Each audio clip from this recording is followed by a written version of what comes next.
ciidamada difaaca Puntland ayaa 10 lama ilaawaan ah u dhigay kooxda argagixisada ah ee Daesh ee ku dhuumaaleysata buraha calmiskaada ee gobolka bari ee Puntland dagaaladii dhacay shalay iyo saaka weerarkii ay kooxda Daesh ku soo qaaday ciidamada difaaca Puntland wararka ugu dambeeyay ayaan daawada kula wadaagaya adigana wax ka codsanaya in YouTube-ka ku soo biirto sidoo kalena muuqaalkan like ii saarto gambalelkana furto si ay ku soo gaaraniin warbixinada maalinlaha halkan ku soo gudbino hadii aan ku bilaabo shalay ilaa xalay waxa dagaal culus oo u dhaxeeyay ciidamada difaaca Puntland ka socday buraha calmiskaada ee gobolka bari ee Puntland si gaar ah ceelka loo yaqaano Miraale ayaa waxa ilaa ay shalay ka socday dagaal culus oo lagu jabiyay kooxda argagixisada ah ee Daesh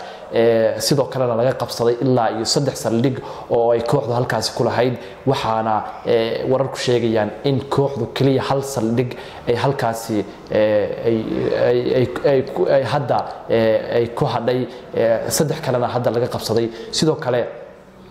kooxda waxa laga dilay ilaa iyo dhowr iyo 30 ka tirsan maleeshiyaadka Daesh ayaa halkaas laga dilay way jiraan in ciidamada difaaca Puntland saraakiil iyo sidoo kale dhalinyaro ciidan oo laga dilay way jiraan laakiin jabkii ugu weynaa ayaa soo gaaray kooxda Daesh ciidamada difaaca Puntland waxay diyaar u yihiin inay dhintaaniin balse waxa ugu muhiimsan waxa weeye in ay guuleystaaniin ayay muhiimadoodu tahay maadaama ay halkaas u tageen inay dagaalamaaniin nin dagaal u diyaar garoobayna dhimasho waa u diyaar garoobay marka way jiraan in ciidamada difaaca Puntland ka dhintay laakiin kooxda Daesh jabkii ugu weynaa ayaa shalay la soo gaarsiiyay waxayna ka dhigan tahay in 3 saldhig kooxda Daesh laga wareego in ay halkaas hadda kaga harsan tahay hal saldhig iyo sidoo kale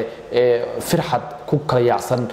buraha calmiskaada ee gobolka bari saaka kooxda Daesh ayaa weerar ku soo qaaday dhabar jabina ciidamada difaaca Puntland waxayna kaga soo qaaday dhankii shalay laga qabsaday maahan dhan kale ayay kaga soo qaaday kaas oo islahayd ku arguta balse waxa halka lagu soo gaarsiiyay jab weyn oo halkaas wax laga dilay ilaa dhowr iyo 10 kale oo ka tirsan kooxda argagixisada ah ee Daesh waxaana weerarkii ay soo qaadeen ayaa sidoo kalena lagu jabiyay ciidamada difaaca Puntland halkaas guul ayay kala kulmeen balse kooxda Daesh ayaa isku dayday saaka in ay argusato oo shalay jabkii ku dhacay iyo ragii laga dilay iyo goobihii laga qabsaday inay argusato ayay ku talagashay balse waa dhabar jab weyn ayaa ku dhacay halkaasna waa la iska caabiyay sidoo kale ciidamada difaaca Puntland waxay uga dhigan tahay in 3 saldhig la wareego guul aad u weyn oo muhiim ah waxaana hadda kooxda u haray hal saldhig kaliya waxaana halka ku eeg sida ay Puntland sheegtay wajigii saddexaad ee howlgalka Hilaac waxaana hadda bilaaban doona sida ay dawladdu sheegtay wajiga afraad oo la filayo inuu noqonayo wajigii lagu soo afjari lahaa kooxda argagixisada ah ee Daesh firxadkeeda iyo saldhigga kaliya uu haray sidoo kale waxa la sheegay shalay in doon lagu qabtay mid kamid ah badaha Puntland doontaas oo waday 15 fuusto oo shidaal iyo sidoo kale waxyaabaha fudud ama cuntooyinka fudud iyo sharaabiyo diyaarsan ayaa la sheegay in halkaas lagu qabtay Puntland wali faahfaahin kama bixin laakiin warar dheeraad aan helayno ayaa noo sheegay in doonta la qabtay haddana la hayo waxaana watay niman ajaanib ah waxaana wararku sheegayaan in hadda ay gacanta ku hayso ciidamada difaaca Puntland ee gacanta ku hayaan iyo dawladda Puntland wararka dambe ayaan ku ogaan doonaa wixii faahfaahin ah oo ka soo baxa doontaas iyo waxa ay waday sidoo kale waxaan kula wadaagayaa 9 arrimood oo la sheegay inay ciidamada difaaca Puntland u sababtay inay guul muhiim ah ka gaaraan dagaalka ay kula jiraan kooxda argagixisada ah ee Daesh 9 arrimood waxa kamid ah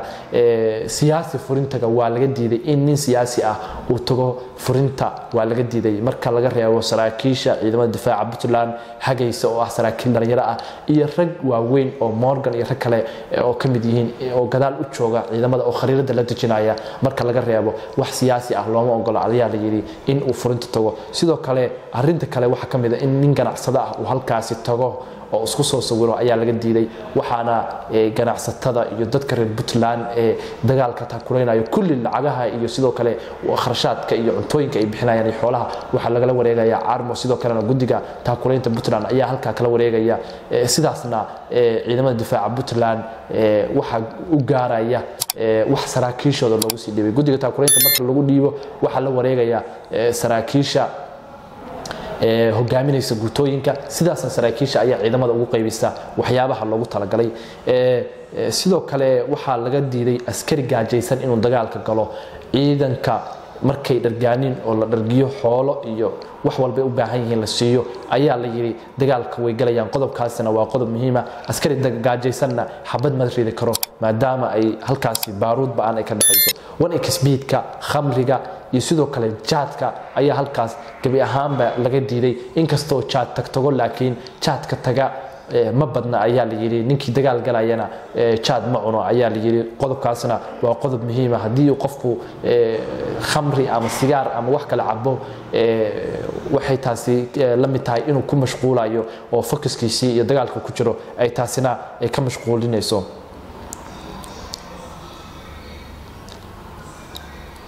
sidoo kale waxa la yiri islaan jaad la daba socota ciidanka ayaa laga mamnuucay gabi ahaanba oo halkaasi u tagta inay dhaqaale ciidanka ka aruursato halkaasna ay ku mashquuliso taasna ciidamada difaaca Puntland waa laga diiday oo qodobada ugu muhiimsan oo halkaasi ka jira oo guusha u keenay oo dawladda federaalka Soomaaliya ay ka baran karto ayaa la yiri buu qodobkaasna ka mid yahay runtii waa qodobo muhiim ah marka loo eego balwada iyo sidoo kale waxaan leeyahay khamriga iyo jaadka iyo waxyaabaha kale ee halkaasi laga mamnuucay iyo islaamaha iyo siyaasiga laga mamnuucay waa arrimo muhiim ah taas oo ciidamada difaaca Puntland ka mashquulin lahayd inay dagaalka ka mashquulaanin runtii wax la leeyahay Puntland dawladda federaalka Soomaaliya waxyaabaha ay maamulada kale iyo dawladda federaalka Soomaaliya ay ka baran karaan wax la yiraahdo isku duubnida iyo sidoo kale dadka reer Puntland sida ay u garab istaagayaan ciidamada difaaca Puntland ayaa la yiri dawladda federaalka Soomaaliya arintaas waa arin ay ka baran karto sidoo kale waxyaabaha ugu muhiimsan oo dagaalkan guuleeyay waxa kamid ah in dawladda Puntland oo hogaaminaya Saad Abdullaahi Dani ay ka go'an tahay in dagaalkan ama kooxahan khawaarijta ah laga soo afjaro oo dib weyn ku haya nabadda iyo xasiloonida iyo horumarka dalka guud ahaanba ganacsatona ma imaan karto dalka oo ganacsiyo waaweyn laga furi karo shirkadaha caalamka ma imaan karaan hadii halkan ay ka jirto ayaa la yiri ama ay ka arimayaanin ama ay ku dhumaaleystaan dad waxa weeye khawaarij ah oo dadka baad ka qaadaya sidaas darteed Puntland waxay diyaar u tahay inay dhamaanba iska xoreyso kooxaha argagixisada ee Daesh daawadayaal intaas ayaan ku soo gabagabeynaa barnaamijkeena caawa halkan hadaan nala soo gaartay markale wax ka codsanayna YouTube-ka ku soo biirto subscribe dhahdo muuqaalka laga saarto